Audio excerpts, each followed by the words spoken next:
it's really important to understand that the antidote to chaos in the final analysis can't just be order, right. because order itself can degenerate.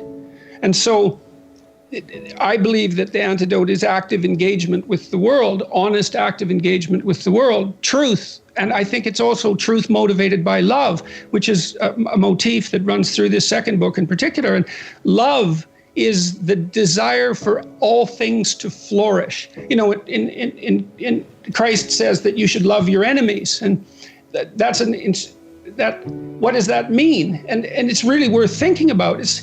You shouldn't wish your enemies harm what I mean by that is that it would be better for everyone if they would conduct themselves so that they would flourish. You know, and that doesn't mean you shouldn't defend yourself. It doesn't mean that soldiers aren't necessary, or the police. It doesn't mean any of that. It's not a weak-kneed statement. It means that if you have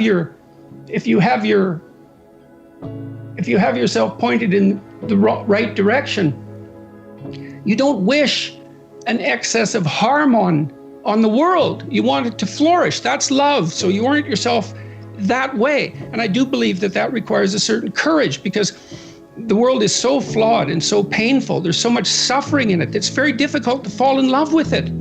You keep getting bounced off. You think this is so terrible that maybe it shouldn't even be. But that takes you down a very bad road. So it's love first, and then truth serves that.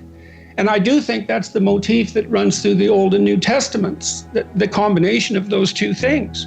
Love is the desire that being flourish.